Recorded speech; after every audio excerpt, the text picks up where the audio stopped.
예, 샬롬. 11월 7일 이슬기도 오신 여러분 환영합니다. 우리 암송하고 시작하겠습니다.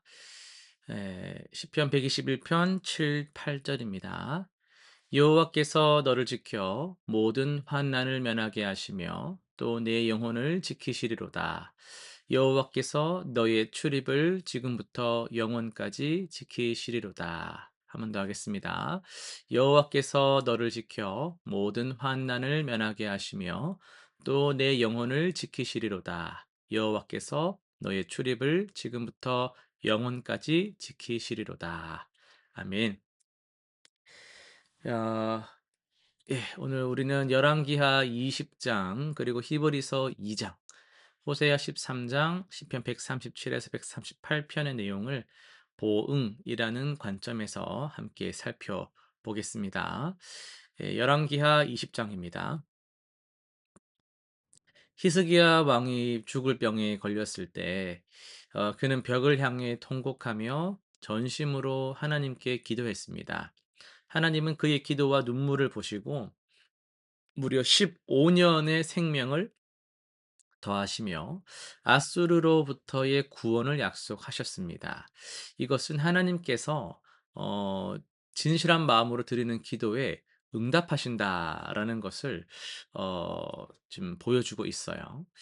해식의 그림자가 이 좀 뒤로 물러간 이 기적은 하나님의 약속이 확실하다는 걸 증거했습니다. 그러나 히스기야가 바벨론 사신들에게 또 교만하게 보물을 자랑했을 때 그 결과로 훗날 바벨론 포로의 예언을 듣게 됩니다. 이는 또 하나님의 은혜에 대한 올바른 반응이 얼마나 중요한가 이걸 또 일깨워 줍니다. 하나님은 진심 어린 기도에 응답하시지만 또 그 은혜를 받은 후의 삶도 지켜보시는 분이십니다. 히브리서로 넘어갑시다. 이 장은 그리스도를 통해 주신 위대한 구원을 소홀히 여길 때 어떻게 책임을 면할 수 없는지를 경고하고 있습니다.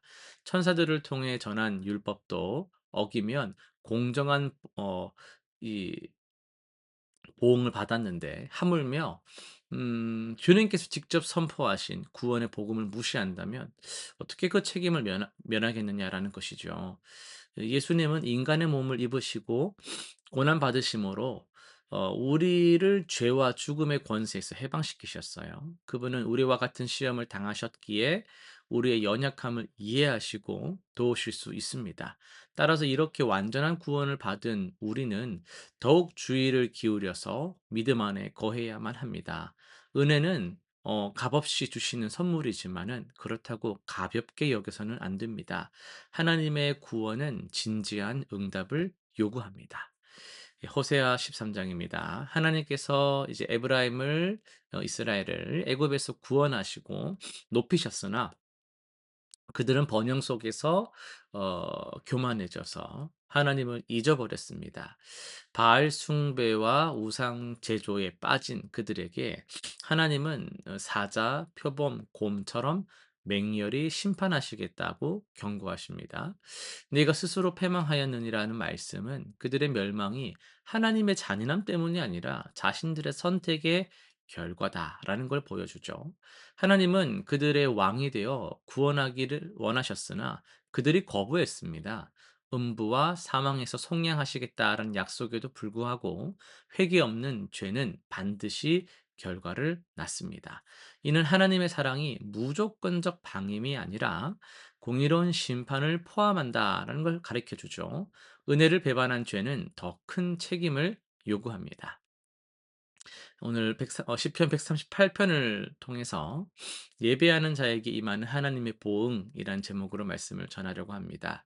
보응하면 여러분 어떤 또 느낌이 떠오릅니까? 우리는 선행에 대한 상급, 뭐 악행에 대한 심판 이런 이제 갚아주는 거, 보응 이런 걸 이렇게 떠올리기 쉽죠. 그런데 이제 성경이 말하는 하나님의 보응이라는 것은 이 단순한 거래 정도가 아닙니다.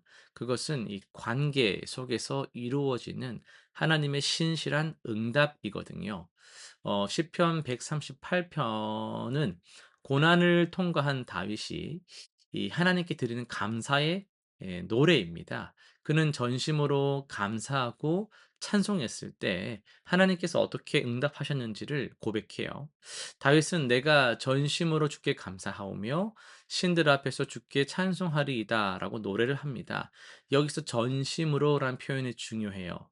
형식적이거나 습관적인 예배가 아니라 정말 마음을 다해서 드리는 진실한 예배를 의미하는 거죠.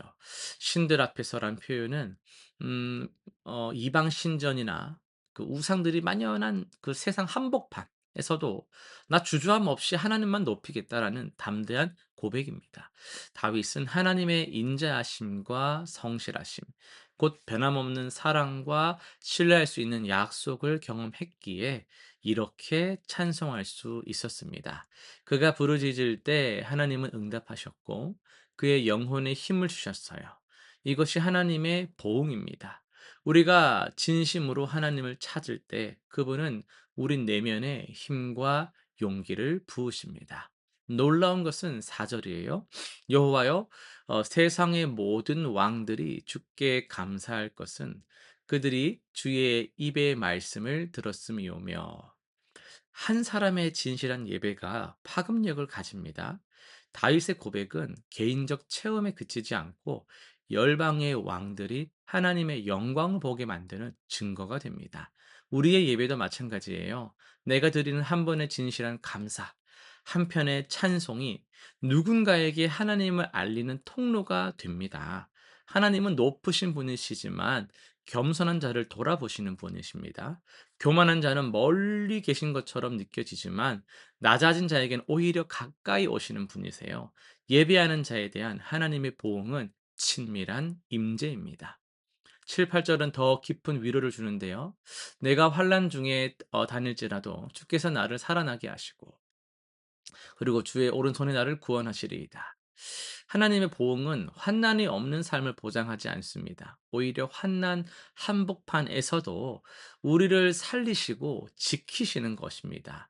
여호와께서 나를 위하여 보상하시리다라는 그런 선언은 하나님께서 우리 인생의 미완성된 부분들을 완성하시겠다라는 약속이거든요. 주님이 시작하신 일을 끝까지 책임지신다라는 신뢰. 이것이 예배하는 자가 누리는 특권이라 할 수 있어요. 우리는 때로 예배를 의무로 생각할 때가 있잖아요. 하지만 예배는 하나님과 만나는 통로이며 그분의 보응을 경험하는 장소입니다. 전심으로 드리는 감사 한마디, 진실한 찬송 한 곡이 우리 영혼을 새롭게 하고 환난 속에서도 우리를 붙들어 주시는 거예요. 오늘 형식을 넘어서 마음으로 하나님을 예배하시고 찾으시길 바랍니다. 그분은 반드시 응답하시고 보상하는 분이십니다. 실천상 세 가지 정리해 보겠습니다. 첫 번째는 이번 주는 또 매일 아침 하나님께 구체적 감사 제목 세 가지를 고백하면 좋겠습니다. 그렇게 하루를 시작하면 좋겠어요. 뭐 형식보다도 '하나님 정말 감사합니다.' 이렇게 하루를 시작하면서 하나님을 생각하며 내 영혼의 힘을 얻어가는 하루가 되시길 바랍니다. 두 번째는요. 예배 시간 찬양하실 때 여러분 우리가 습관적으로 할 때 있거든요. 그런데 이번 주에는 특별히 가사의 의미를 묵상해 보시고요. 좀 목소리를 내어서 전심으로 한번 불러 보시기 바라요. 박수도 칠 수 있으면 좋겠습니다. 그렇게 습관적 찬송이 아니라 하나님과의 만남으로 찬송을 회복하시길 바라요. 세 번째는요. 지금 겪고 있는 환난 있습니까? 그런 환경 속에서도 하나님의 신실하심을 기억하고 고백하시기 바랍니다. 그분이 나를 위해 보응하실 것을 믿으며 인내하시길 바랍니다. 기도하고 마치겠습니다. 전심으로 예배 받으시기에 합당하신 하나님 아버지, 우리의 그동안의 형식적인 예배를 용서하여 주시고 우리가 진실한 감사와 찬송으로 주님만 높이는 예배로 나아가게 하여 주옵소서. 환난 중에서도 우리를 살리시고 미완성된 인생을 완성하시는 주님을 우리가 신뢰합니다. 오늘도 주님의 신실한 보응을 경험하며 살아가게 하여 주옵소서. 예수님의 이름으로 기도드립니다. 아멘.